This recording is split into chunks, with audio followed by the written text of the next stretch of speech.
around my story. This time, you get to know the truth about the haunted piano. I left. I went to work. Then I came home and went to bed. Everything was back to normal, just as I told myself it was. Music started playing again. That's when it hit me. This was not paranormal. It couldn't be. It was a cheap trick. Margaret must have programmed the piano to play itself. It was just a prank.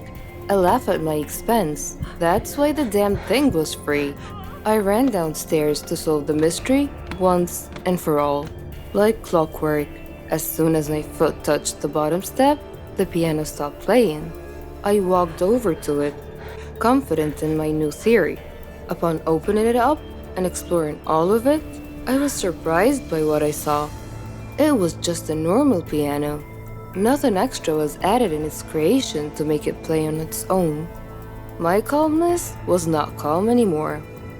I stared at the red wood and ivory keys before me and almost felt compelled to ask, "What are you?" Instead, I remained silent. This silence, however, was quickly interrupted by the sound of music as the piano began playing itself once again. I wanted to run, but fear kept me still. I watched the horror unfold. The keys were being pressed down hard, controlled by an unseen force. A haunting peace filled the room as pictures fell from the walls. The house began to shake around me. My eyes darted back and forth in fear. But then I noticed something outside. Standing at my window was a shadowy figure. I ran outside to escape the madness. All the while the song went on. The house continued to shake behind me. The dark figure was nowhere to be seen. Margaret has not rigged the piano to play on its own, but I was not losing my marbles either. This was something entirely different, something out of this world. All at once, the music stopped playing, and the world around me with it. No wind, no cars, no animals, and no people. Nothing. It was the middle of the night at this point, but where were the crickets, the frogs, or even the trees? Where was life outside my home? A little exploration revealed that I was truly by myself. Every living creature in the world had disappeared. What the hell was going on? Why was this happening? I returned home, hoping for answers, but instead, I saw an unsettling sight. It was so dark, I almost didn't see it. Standing completely still next to the piano was the same silhouette from my window. My body was shaking with fear, but the figure did not react. It was frozen like the rest of the world. The shadow was wearing a dark cloak, one that covered its entire body. At its face was nothing but pure darkness. I studied the figure for a few more moments before a familiar sound filled the room. The piano song played, and in an instant, the world returned to life. I fell to the ground, but managed to escape, crawling out the front door and rushing over to my car. I got in and took off with no specific location in mind, happy to be anywhere that was not my own home. I started weighing my options. Destroying the piano came to mind, but the risk outweighed the reward. It could just as easily backfire, angering whatever spirit was hunting its keys. Seeking help wasn't really an option either. The only person who might believe me was Margaret. That was it. Margaret. Maybe she would know what to do. It was late, but I didn't care. I drove over to her place. The dark figure was there, standing at her door. Before I could turn in the opposite direction, it grabbed me by the arm with its bony fingers. Its strength kept me anchored in place, and then it disappeared. I had no choice but to return home. I hesitantly stepped past the piano and walked up to my bedroom, where I locked the door and fell into bed, mentally exhausted.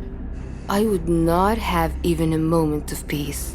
as the song started up again the second my head hit the pillow. But I remained still, sick of the repetition. The banging on my bedroom door that followed, however, succeeded in freaking me out. I jumped out of bed and pushed my dresser to the door, and I hid under my sheet. The banging persisted, but I chose to instead focus on the song, allowing myself to properly listen to it for the first time. Surprisingly enough, it was beautiful. Dark, but beautiful. Its melody soothed me, relaxing me to the point that my eyes grew tired. I fell asleep and I had a dream. The dream world I found myself in was different. It was overwhelmingly vivid and real. Words like surreal and otherworldly just don't cut it. The awareness I had is also difficult to explain.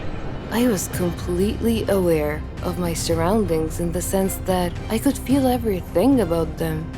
I know that doesn't make much sense, but it's the only description I have to offer. The dream was in a forest. It was large, and at the center, a large red tree stood tall. Every fiber of my being knew where I was. This was the blood tree, the precursor to my piano.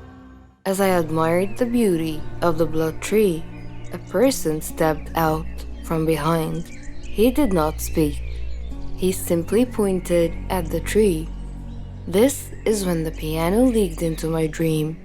The song played as glowing lines ran up and down the tree's bark. The man put his hand to the wood, motioning for me to do the same, and I did. It was an incredible sensation. My eyes were filled with visions, a glimpse into the blood tree's past. Its bark wasn't always red. Native habitats came up to the tree every year. They would slice their hands open and place them on the tree's trunk. Their blood then dripped to its base, representing the lifelines of their people. It also signified becoming one with nature, feeding the tree life from within. It was the anchor that kept their community together. This is where they gathered and enjoyed life. A place free from worry, a safe place. This was also where the natives buried their dead. After that, one of the elders would play a song, the same song my piano played every night. It was their song of death. When it was all over, a final offering of blood was taken from the fallen and painted on the blood tree, granting their spirits safe passage to the afterlife. When the vision stopped, my new friend released his hand from the bark and pulled out an unusual instrument. He began playing the song of death, but then stopped. He handed it to me and motioned for me to play instead. I wasn't sure what he was up to, but felt no need to deny his wishes. With little practice, I was able to get the hang of the instrument and play the song. As I played, the blood tree began wilting, its bark changing from red to black. My friend was ecstatic. For one reason or another, this is what he wanted. It wasn't until I woke up later in bed that the pieces of the puzzle clicked into place. Margaret's grandfather had taken away the natives' headstone. He violated their connection to nature as well as with one another. The tree and its spirits had to be put to rest, and once and for all, there was only one way to do this. I can't explain how, but I knew I needed to play the Song of Death on the piano, the whole way through without interruption. It was the only thing that would break the curse. I ran downstairs and put my plan into action. When my hands touched the keys, the house violently shook, knocking frames and furniture all over the place. I kept my composure. Out of the corner of my eye, I saw the dark figure standing at my window again. Still, I continued. I had an obligation to preserve, if not for the tree or its ghost, then for myself. The nightmare had to end. They roamed around the room, sometimes next to me, other times breathing down my neck. I paid no attention on the outside, but my bones were shaking. I had come too far to lose my balance now. Just as the shadowy figure sat next to me at the piano, I struck the final note of the song. The madness around me stopped. I turned to the figure beside me, and it was the native from my dream. He threw me a thankful smile before vanishing. My work was done. Months have passed, and the piano remains in my living room, quieter than it's ever been before. I even play it from time to time. If there's one thing you can take away from my experience, it's to be mindful of the things that make sounds at night. Try your best not to be frightened, and please let this tale be a warning to you. Don't ever buy strange things from Craigslist. You'll thank me later. I am addicted to food. I suffer a lot. I need help.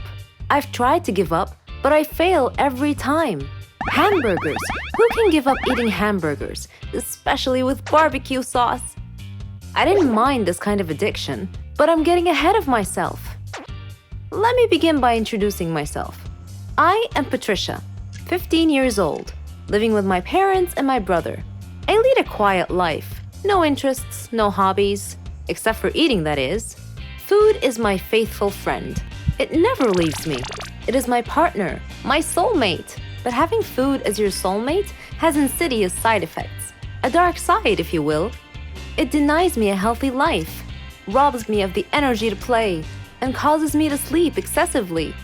I would much rather stay at home with a bag of potato chips than go out and exercise. My soulmate ultimately betrayed me, though, last Thanksgiving at my granny's home.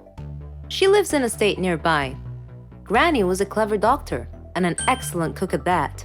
She could conjure up something really delicious. On that day, she had prepared barbecue turkey with nuts and other secret recipe ingredients. The taste was so great, as if it had descended from heaven itself. I felt like I was fighting a food war, and I had to win at all costs. I ate and ate and ate. I don't know why, but I just couldn't control myself. I attacked that turkey like it was the last on the planet. But every culinary war with a worthy adversary, such as the barbecued turkey, has its own unique type of casualties.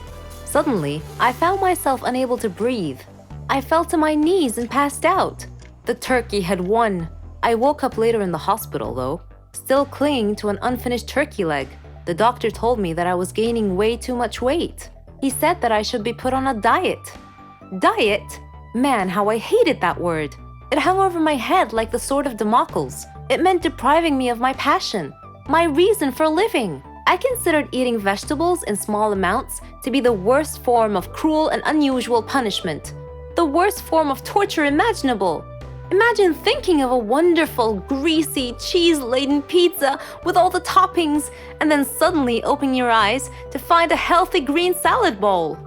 But I had reached a turning point in life.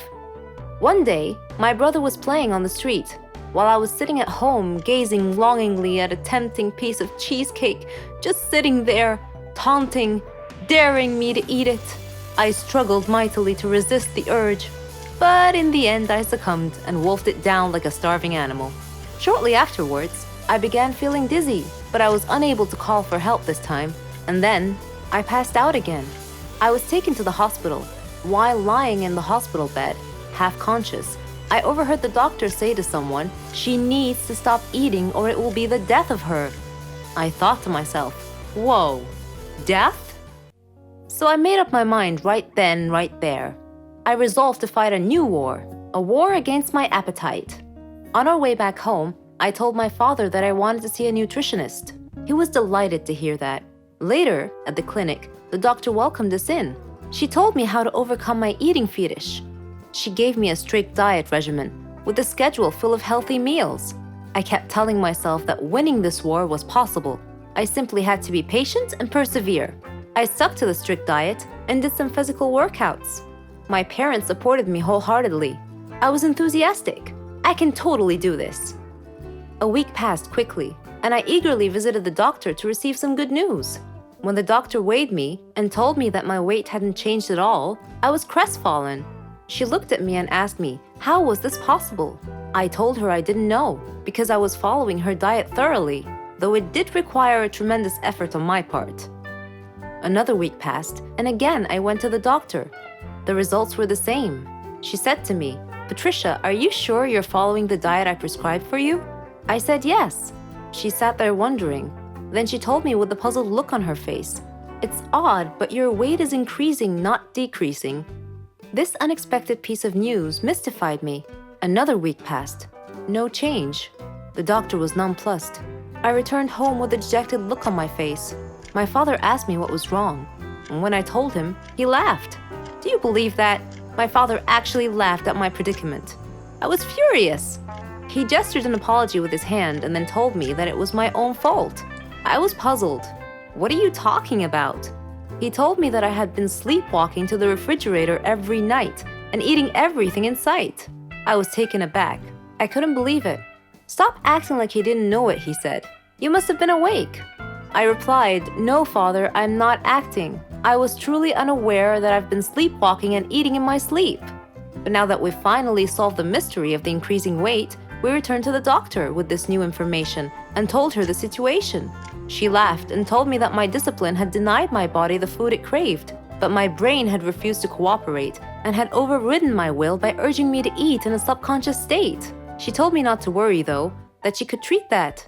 Armed with this knowledge and her support, and the support of my family, I felt that I could finally win this war. My name is Keanu, and I'm 13 years old. I am a psychopath. I freely admit it in front of all of you. I attribute my sickness solely to my father, because any story about a cruel father pales in comparison to my father. He would abuse me physically, mentally, verbally, and emotionally in every given moment. He left no stone unturned in this regard. He would beat me into unconsciousness. He accused me of being the cause of my mother's death, who died during my childbirth. Whenever Dad had any problem at home, he would accuse me of being the cause of it. One time he even beat me at school when my teacher called him to school because I had beat up my classmate who had beaten me up first. I tried to explain to him, but he wouldn't listen, and he just beat me even more. One day, it was fun day at school, and everyone was supposed to invite their parents to visit the school for party and introduction activities. I chose not to invite my dad, so I was alone at the festivities. I felt envious of all my classmates for having loving parents to have fun with. My teacher noticed me alone, came over and offered to be my parent for the day. I was so happy. We had great fun together. Miss Linda had lost both her husband and her son in a plane crash, only she had survived.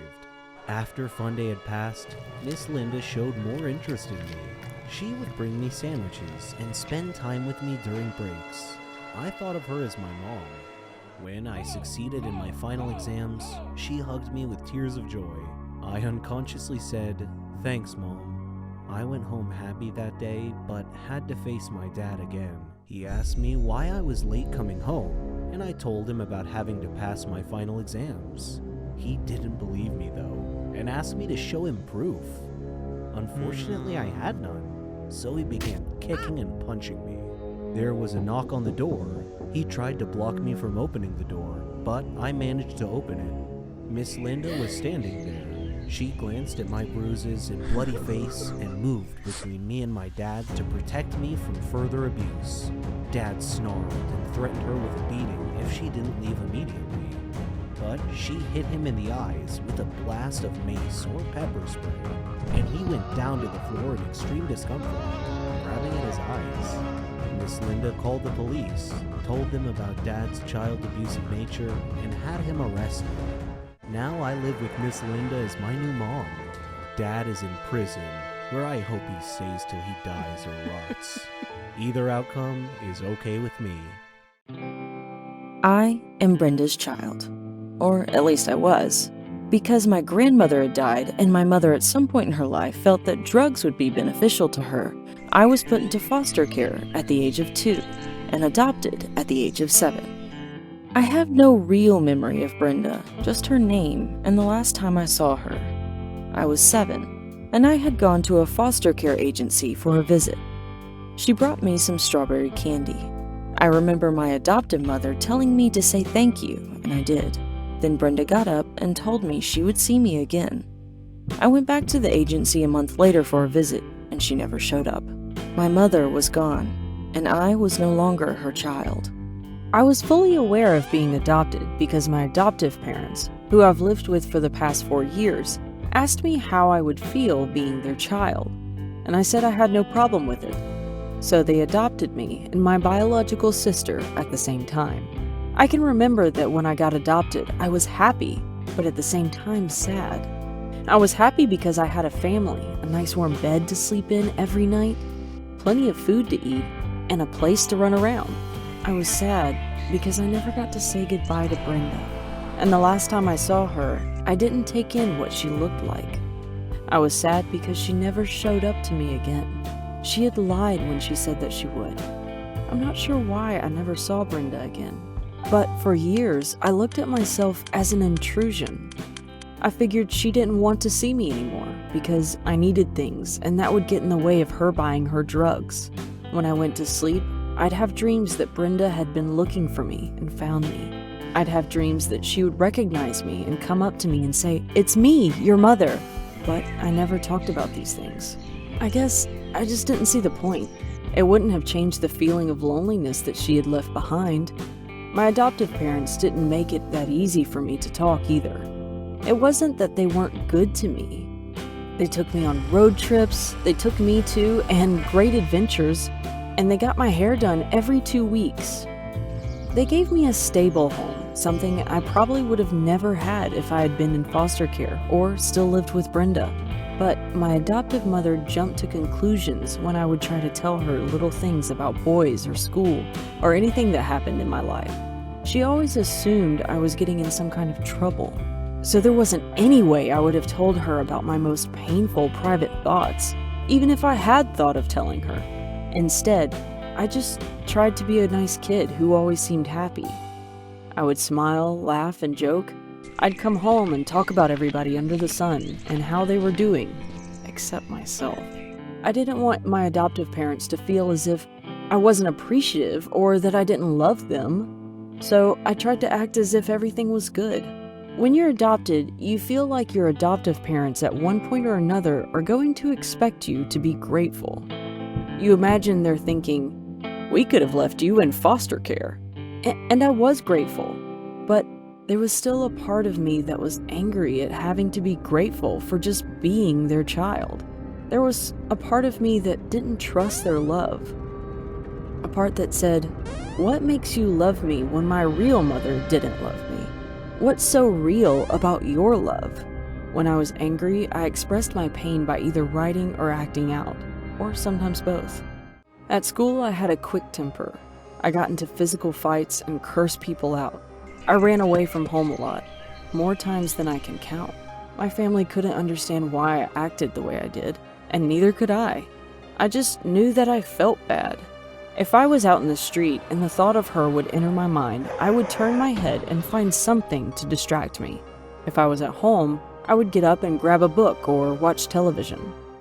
But even while I blocked her out, the hurt continued, and my behavior got worse and worse. I spoke whatever was on my mind and cared very little about how people were feeling.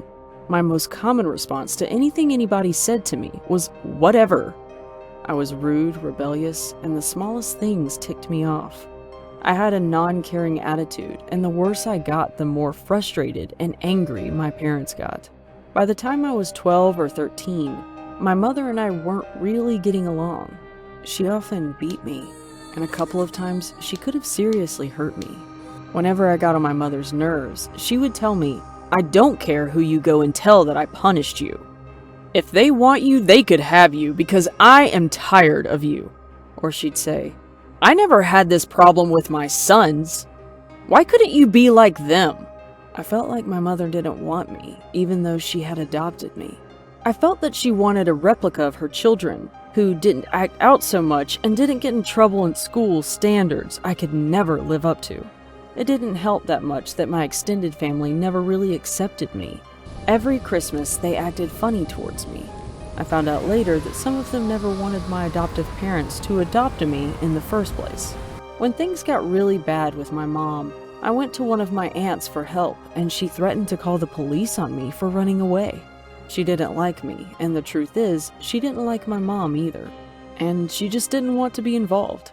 I ran away for the last time when I was 14, even though my mother wanted me back. I felt she had put me through too much to return. I rejected the only family I had had for the last 10 years, a family I had come to feel didn't want me, but just put up with me, even though my mother wanted me back. I felt she had put me through too much to return. I'm 19 now, and I've been on my own for the last 5 years. I've lived with a friend, I've lived on the streets, and I've lived in a foster care home. I've grown a lot, but I haven't really come to terms with my feelings about being given up or about being adopted. I have friends and other people who support me now, so to a large extent the feelings of loneliness have disappeared, but my anger has not. Instead of blocking it out, I talked to my boyfriend about it and tried to make sense of it all. Maybe one day I will forgive and forget, but right now I feel like the only true family I will ever have is the one that I will one day start. I do have some contact with my adoptive mother. Sometimes I talk to her when I call my sister, who still lives with them. My mother wrote me a letter apologizing for the past, and she has even asked if she could come to my college graduation. I'm thinking about it, but I'm not sure I can forgive her yet for all the things she said and did to me that really hurt. I don't think I will ever forgive my extended adoptive family. They weren't there for me and my mother when we were having troubles. They didn't stick by me. They made me feel like they never wanted me.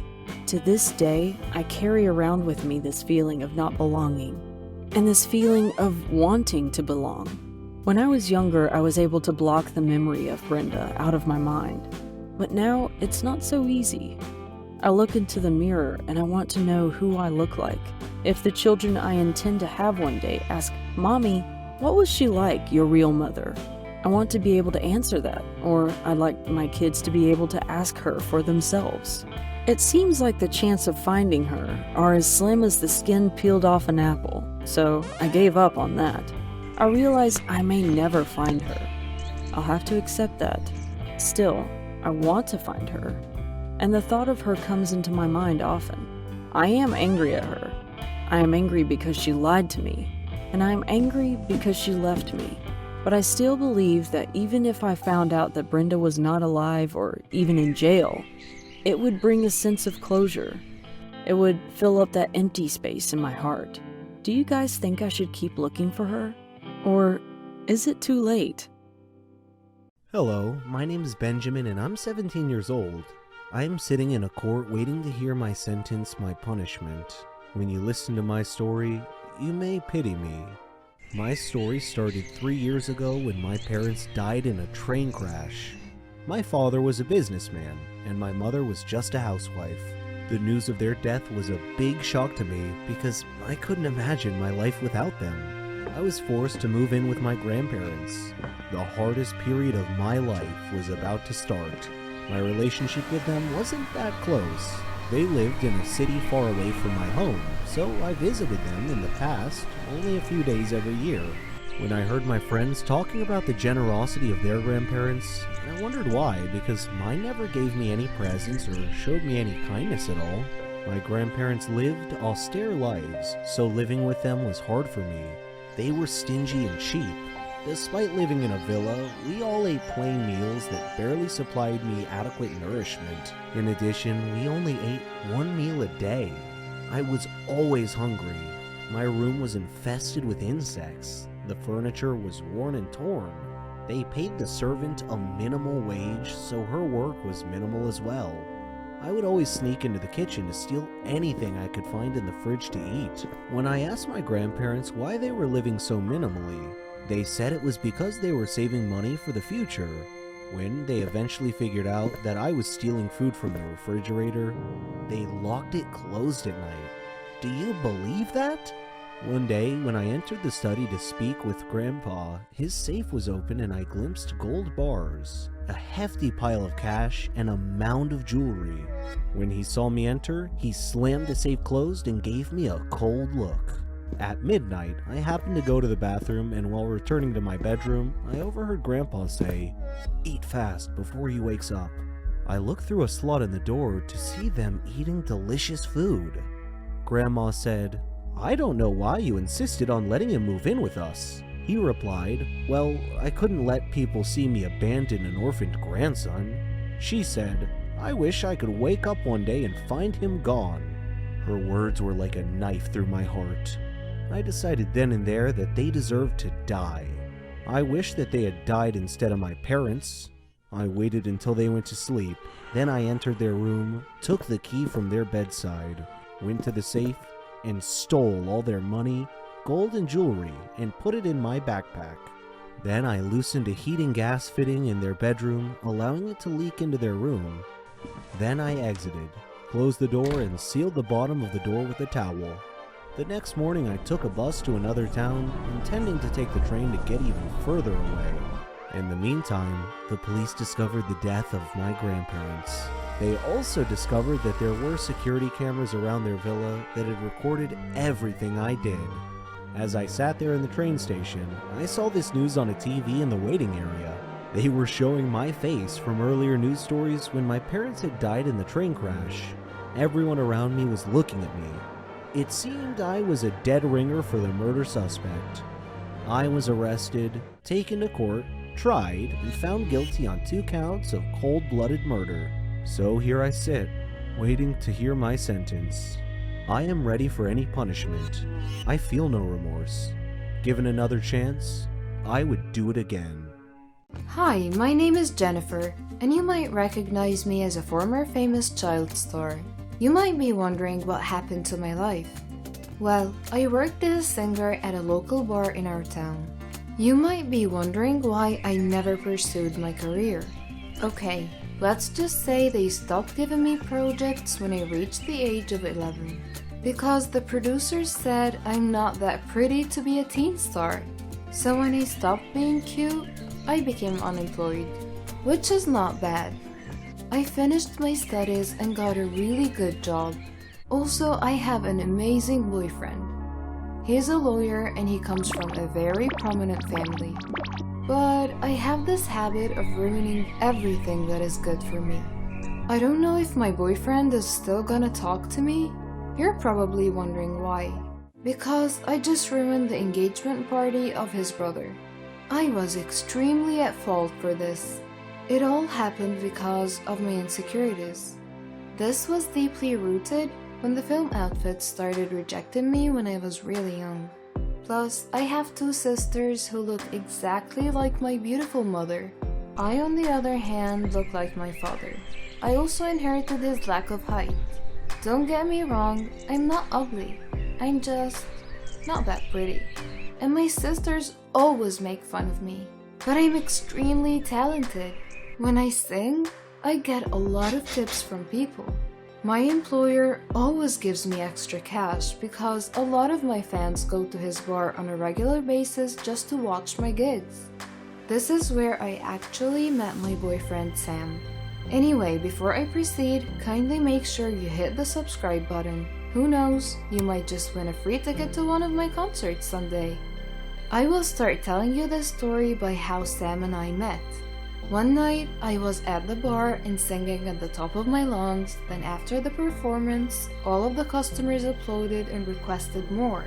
Then, a drunken guy grabbed me by the arm and started to harass me on stage. To my disbelief, I just found myself hitting the guy with the microphone.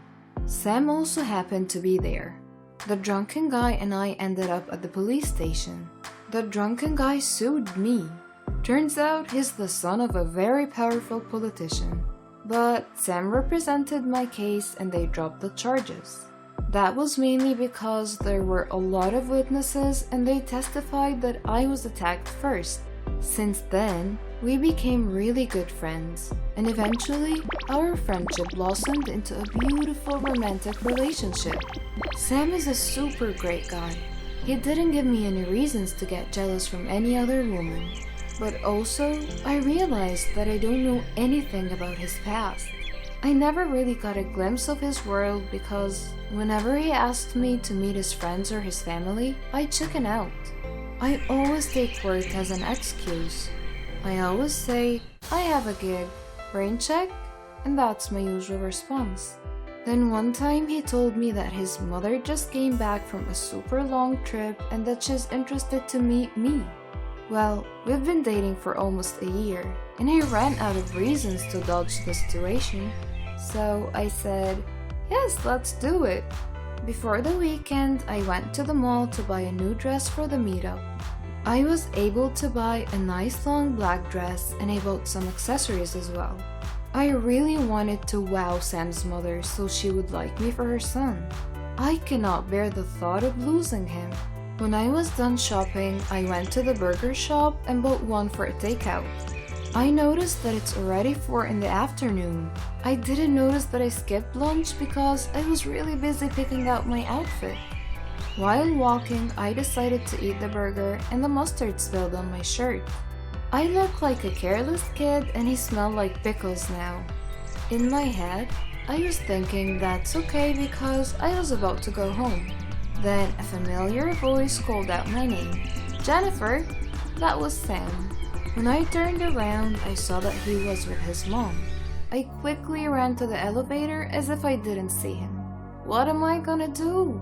I don't want his mom to see me like this. I want her to see me at my best. But then the elevator was too slow. And eventually they caught me. Mother, this is Jennifer, my girlfriend, said Sam. Hi, good afternoon. I responded while shaking. I lifted the paper bag so it would cover my stained shirt. Nice to meet you. Well, his mother is nice, but still, I don't want her to judge me. I look and I smell like crap. This is not an ideal way of meeting your boyfriend's mother for the first time ever. I got so pissed. I'm looking forward to lunch tomorrow. Do you have any dish that you would like to eat? His mother asked. Anything will do, I responded with a forced smile.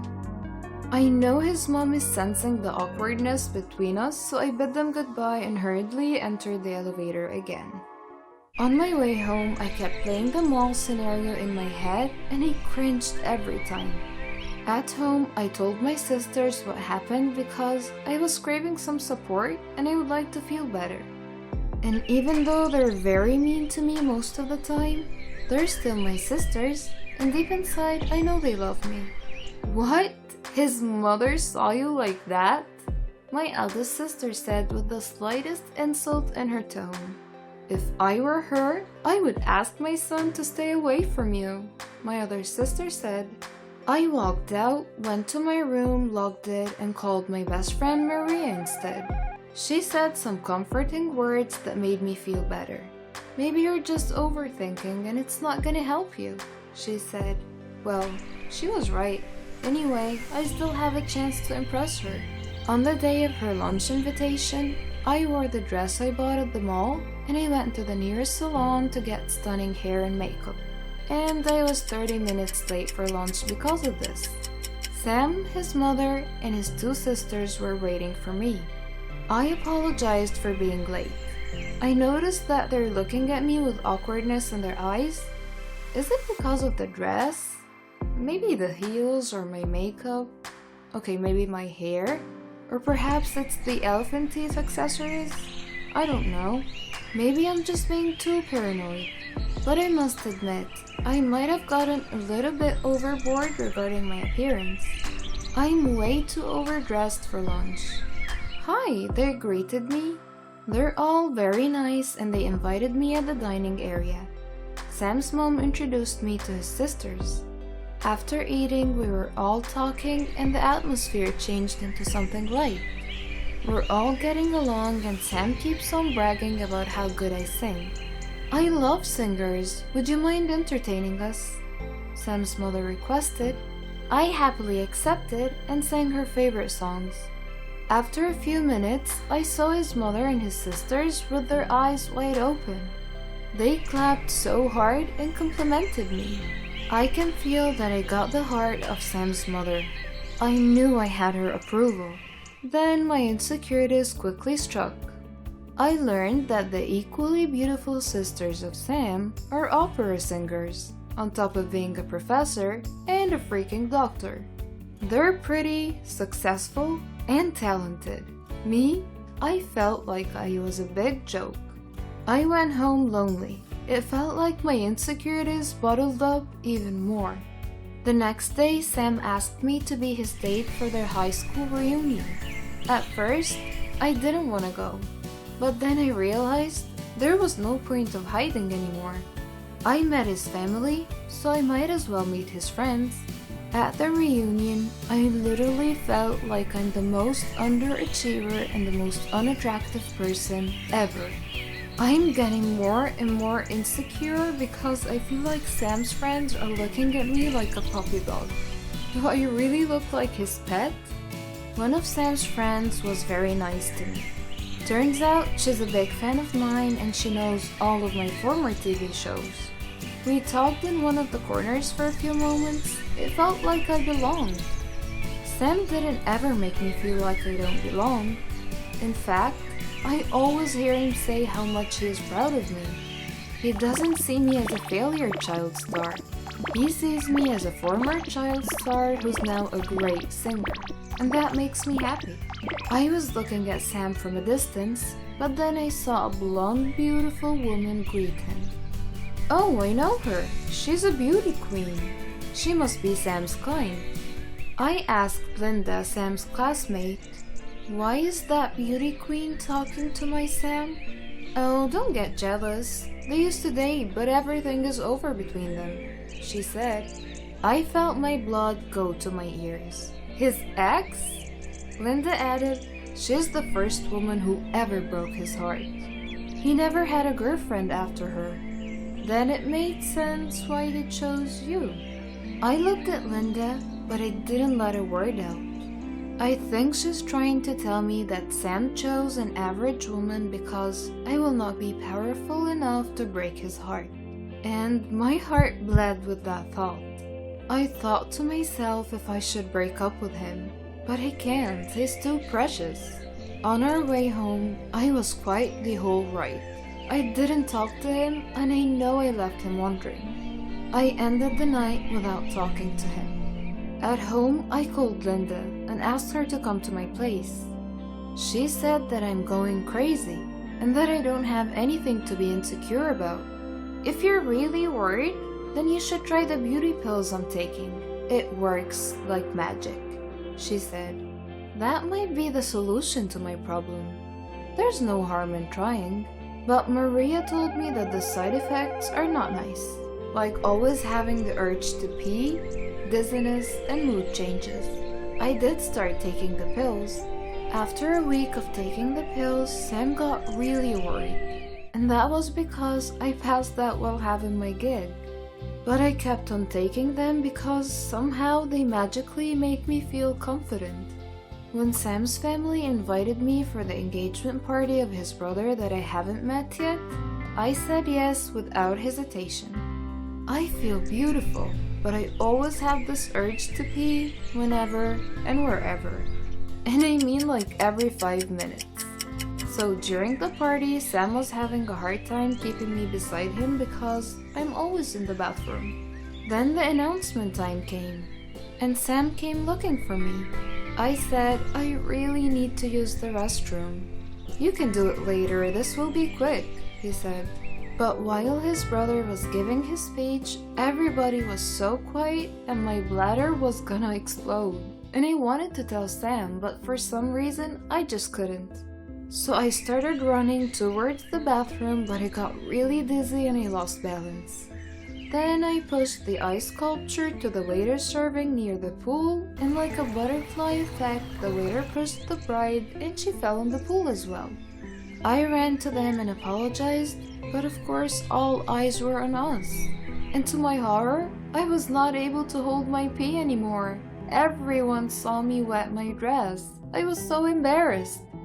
I quickly ran away from the party because I don't want to talk to anyone, not even Sam. I'm not sure if Sam came looking for me or not, but I roamed around their village while calling Maria so she could come and rescue me. I'm on my way, she said. And guess what? I felt the urge to pee again. And so I looked for a dark spot, then I peed beside a huge tree. Then I heard a police siren. They aimed a flashlight at me while I was peeing.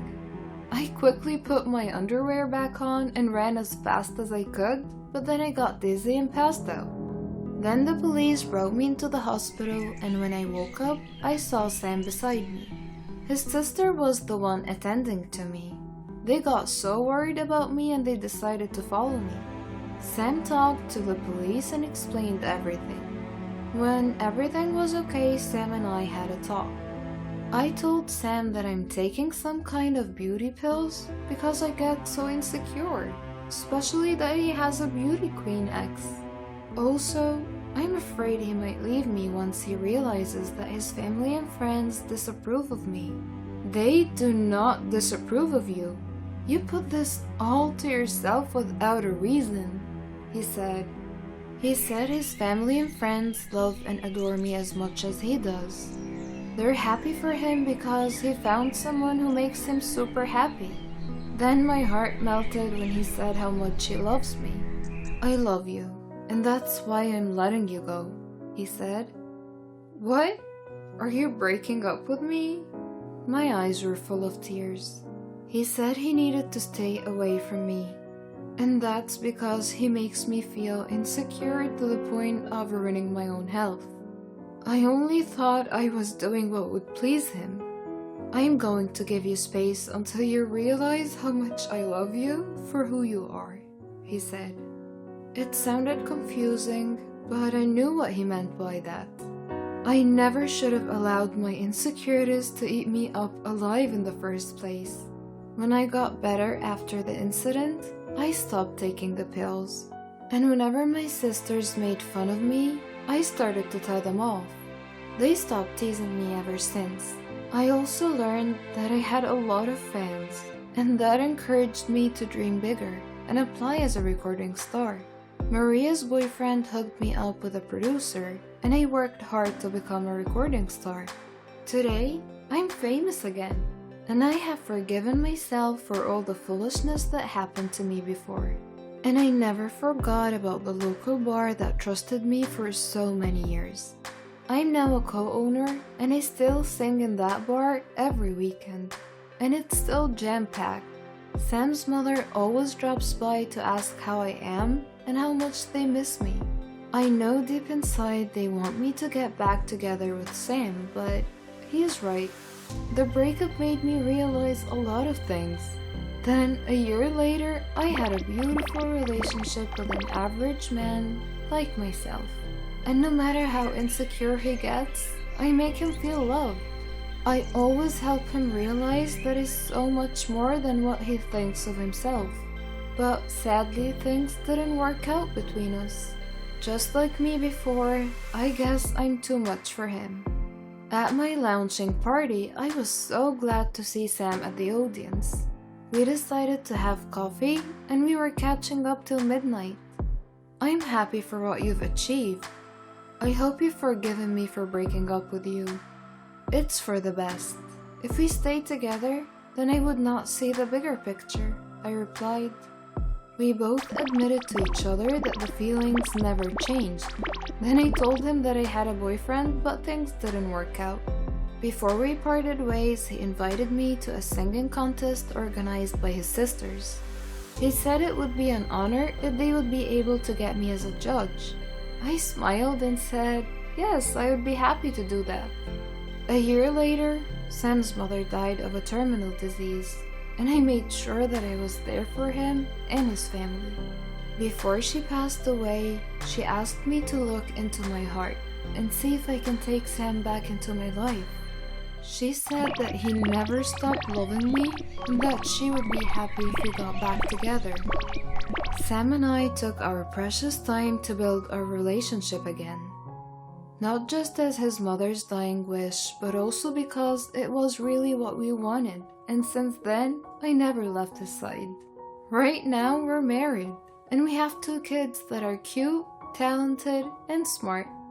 Our son is deaf, but we never failed to make him feel loved. And even if he would grow up not hearing the voices of the people who love him so much, we will make sure that his heart would feel our love for him and will never make him feel insecure. But guess what?